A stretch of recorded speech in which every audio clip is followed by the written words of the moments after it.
ማዘር ማታ ደውላልኝ በጣም ብዙ ሰዓት እንግዲህ የተፈጠረውን ነገር ባይታል ደግሞ በቃ ሌላ ነገር እዛ ደግሞ ታውቃለህ ሌላ ነገር እንዲፈጠርም ስለማልፈልግ እንዴት አሁን እኔ ስታስቢ እንደዚህ አይነት ስነ ምግባር እንዴ ለወለ ምንድነው የኋላ ኬስ ነኝ አልከሳ ጎበዝ እንዴት ነው ነገሩ? ኧረ በጣም ነው የሚያስቀው። መሄድ ያለብኝ አለም መሄድ ያለብኝ እንዴ ይቺ ልጅ እኮ ከላስ ባለ ትዳር ናት። ሹ ሀዳ አወጣም እንደ አንተ ባለ የራስን ህይወት ብመራ ይሻላል። እንዲሁም አይታችሁታል። አታርጊኝ ጣል አውቃለሁ ብዙ ሰው እያለ ነውና ለማንኛውም በጣም ነው የሳኩትም ማለት ነውና ሄሎ መራር ውሳኔ ያስፈልግሻል እዚህ ቦታ ላይ ማለት ነው። ይሄ ልውል እንደምታየው አንቺ በሌላ መስሎሻል። እሱ ግን መቼም ፍቅር ባይኖርበት የእህትና የወንድም ቢሆን እዚህ ደረጃ አይደርስም ነበርና ከቤተሰቦቿ በላይ እንግዲህ ማለት ልውል ከቤተሰቦቿ ሊበልጥ ነው። ያብ እኮ ምን ሊያረጋት ይችላል? ከቤተሰቦቿ ቤት ነው ያለው አይደለ? ስለዚህ ምን ቤተሰቦቿ በልጣለሁ አልክ? የእሷን ደስታ የምትመኝ ከሆነ አንተ አርፋ መቀመጥ አለብህ ማለት ነው። አሰላሙ አለይኩም ወራህመቱላሂ ወበረካቱ። ውድና የተከበራችሁ የቻናል ቤተሰቦች እንዴት ናችሁ? ደህና ናችሁ ወይ? እኔ ያለሁ አልሐምዱሊላህ። ለቻናል አዲስ ከሆናችሁ ላይክ፣ ሼር፣ ሰብ እያደረጋችሁ አበረታቱኝ። ከጎን የሆናችሁ ለምታበረታቱኝ ውድ ሀገሬ ልጆች ክበሩልኝ። ከልብ ነው የማመሰግነው። እና እንግዲህ እንደተመለከታችሁት ልውል ዛሬ በጧት መጥተዋል ማለት ነው። አርባ ምንጭ መሄድ ያለብኝ ብሎ ሻንጣውን ይዞ በሳቅ እና አንዳንድ ጊዜ ሰዎች ማለት ነው አናቃቸውም። ሄሉሻ እንግዲህ አልተረዳችም። ወንድሜ ነው የምትለውና ሰዎች እኛ በምናስበው አንግል ላይ ያስቡና ይችላሉና ሁልጊዜም ቢሆን ያን እህትና ወንድም የሚባለው የራሳችሁ በቃ ምን ልበላችሁ፣ ማንኛውም ሰው የእናንተ የስጋ ዝምድና የሌለው ሰው ለእናንተ በፍጹም ወንድም ሊሆናችሁ አይችልም። ወንድም ሊሆናችሁ አይችልም ስል ጥሩ ነገር አያስብላችሁም፣ ሌላ ነገር አይደለም። ነገር ግን በግንኙነት ደረጃ እናንተ መልካም ሆናችሁ ካያችሁ ለራሱ የማይመኝበት ምክንያት የለውምና ሄሉ ደግሞ እሱን የማትመኝበት የራሷ ሰው ስላላት ኖርማል በንጹህ ልብ ወንድሜ ነው ብላ ስላሰበች ይሆናል። ሴትና ወንድ በነገራችን ላይ እንለያያል። ሁሉንም እያልኩ አይደለም። ሴቶችም አሉ እንደዚህ እሱ በእህትና ወንድም ሲያስብ ሴቷ ኖርማል በፍቅረኛ ታስበዋለች። ሴቷ ደግሞ በእህትና ወንድም ስታስብ ወንዱ ደግሞ በዛ ልክ ያስባልና ልውል እንግዲህ ለሄሉ ያለው ቦታ የእህትና የወንድም ነው ብሏል። ለእህትና የወንድም ቦታ ከሆነ ደግሞ እንግዲህ የልጅ ያብ ከእናት አባቷ ቤት ሆኖ እሷ ምንም ሊያረጋት አይችልም። ገብቷችኋል? ልውል ደግሞ ከእናት አባቷ ሊበልጥ አይችልም። ወንድምም ቢሆን ከእናት አባት በላይ አይሆንም። ገባችሁ አይደለ? እንዲሁ በሰላመኛው ስናስበው። ስለዚህ እሱ ደግሞ በህደ ቁጥር ነገር እየተበላሸ እያየው ነው። ነገሮች መፈታት አይችሉም እና ባለፈው እሱ ጋር ስለተገናኙ አይደል እንዲዘርጎ የደበደበው። አሁን ደግሞ እሱ ህዶ ቤተሰብ ፊት ደግሞ ሊረብሽ ነው። ቤተሰብ ራሱ ያን ነገር አይፈልጉም።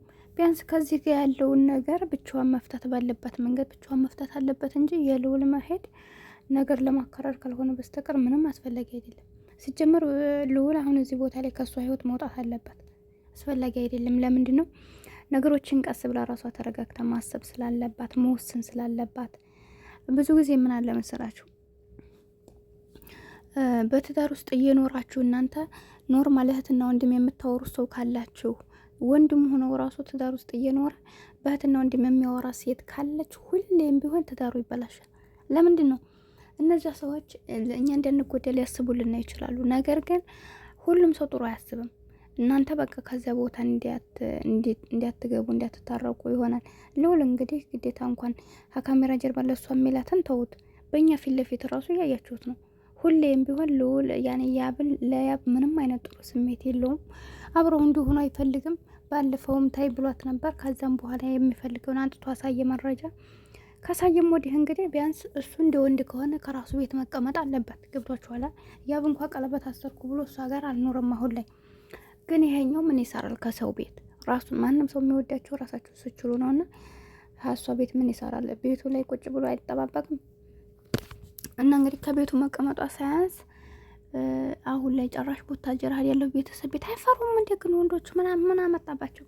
ቤተሰብን አይፈሩም እንዴ እዛ ሲሄዱ? ወላሂ።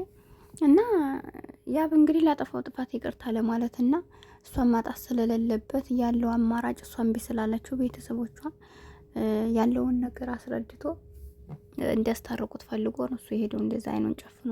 ይሄኛው ምን ቤት ነው ነው ጥያቄው? ምን ቤት ነው? በሱ ምክንያት እንደዛ እየሆነ እያየ አሁን ዛሬ ልውል ከእንትን አርባ ምንጭ ሄደ ማለት የበለጠ ጸብ ይፈጠራል። ቤተሰብ ራሱ ይቆጧታል። ምናልባት ቤተሰብ እስከዛሬ በራሷ ትፈታለች። አንዳንድ ጊዜ በልጃቸው ኮንፊደንስ ሲኖራቸው ሰዎች በቃ በራሷ ትፈታለች፣ በራሷ ታስተካክላለች ብለው ስለሚያስቡና እኛም ማስከፋት አይፈልግም ቤተሰብ ዝም ይሉና አልገባቸው። ግን እንደዛ ዝም በሚሉና ቁጥር የሷ ቤተሰቡ አይቆጡም በማለት ሌላውም ሰው እየመጣ የሚፈነጭበት ወይም ደግሞ ያንም የሚገባ የሚወጣበት ሰው መሆን የለብንም። ክብር የሚባል ነገር አለና ስለዚህ አሁን በሱ ምክንያት ተጣልተው እያየ እንደዛ ተደባድበው የሆነ ነገር ቢያደርገው በሷ ምክንያት ተብሎ ችግር ውስጥ እንደሚገባ እያወቀ አሁን ላይ ከሷ ቤተሰቡ ቤት ምን ይሰራል? ባለፈው ማዘሯ የተናገረችውን ሰምቷል። በትዳራችሁ ውስጥ ሌላ ሶስተኛ ወገን ማስገባት የለባችሁም። ልዑል ያንቺን ህይወት ሊኖር አይችልም። አንቺ ራስሽ ቆም ብለሽ ማሰብና መወሰን አለብሽ እንጂ ልዑል ላይ ብለሽ እንዴት ትወስኛለሽ ብላ ተቆጥታታለች። ስለዚህ ያንን ካየ ደግሞ አሁን እሱ ምንድነው ብሎ ነው እሷ ጋር የሚሄደው? በምን ምክንያት ነው የሚሄደው? አቤቷ መሆኑ ሳያንሰውና ያብ ደግሞ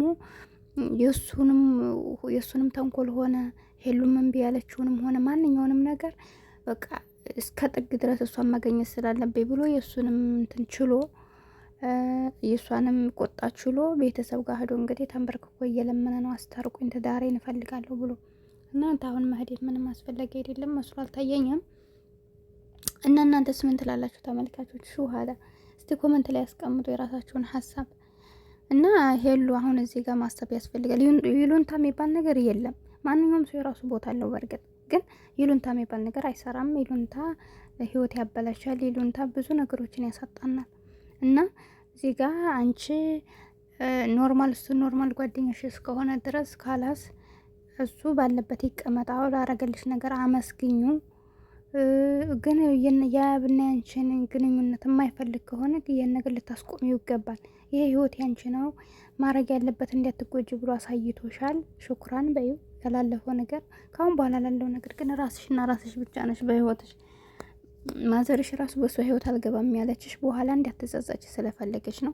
ስለዚህ አንቺም ደግሞ ቆም ብለሽ በማሰብ ራስሽ ጋር ህይወትሽን መምራት አለብሽ። ግን አሁን ይሄኛው ልዑልን አንድ ነገር እየሰማሽ ሌሎችም የሚሉሽን አንዱን የምትይ ከሆነ የአንቺ ውሳኔ ሳይሆን የሰው ውሳኔ ነው። በሰው ውሳኔ የሚመራ ሰው ደግሞ ታውቂያለሽ ከባድ ነው በኋላም ቢሆን እና በራስሽ ቆም ብለሽ ጊዜ ወስደሽ ጊዜ ሰጥተሽ አስቢበት። እንኳን ይቅር ልዑልንና ያብን ራሱ ማሰብ ካለብሽ ብቻሽን ሆነሽ ማሰብ አለብሽ። እና ልዑል እዚህ ቦታ ላይ ምንም አይሰራም ነገር ከማካራር ውጭ ማለት ነው። እሱ አንቺ ጋር እስካለ ድረስ ሁሌም ከያብ ጋር እንደምትጣሉ ማንኛችንን ብንሆን ያ ነው። እኛም ባላችንን ሊያጣላና ያለች ሴትዮ እሱ ጋር ካገኘናት ሁሌም ውስጣችን እንደሚቆስል የታወቀ ነውና ይሄ ነገር ደግሞ እንደምታዩ ነው። ባለፈው እንደዚህ አርጎ መጥቶ ከሆነ እስከ መገደልም ደረጃ ይደርሳል። እንደዚህ አይነት ሙሲባ ከገባ ደግሞ ለአንቺም ለህይወትሽ ለቤተሰቦችሽ ጥሩ አይደለም። እና ይሄን ነገር የምታስተካክዩ አንቺና አንቺ ብቻ ነው። ቁልፉ ካንቺ ነው። ስለዚህ ልዑል ቢበቃዋል ከቤቱ ይቀመጥ አርፎ ነገሮችሽን አንቺ ምንም ወሰንሽ ምንም እስከምጨርሽ የሱ አንቺ ጋር መሆን አስፈላጊ ነው ብዬ አላስብም። እናንተም የራሳችሁን አመለካከት ስጡ። ለማንኛውም ቻናሌን ሰብስክራይብ አድርጉ። አሰላሙ አለይኩም።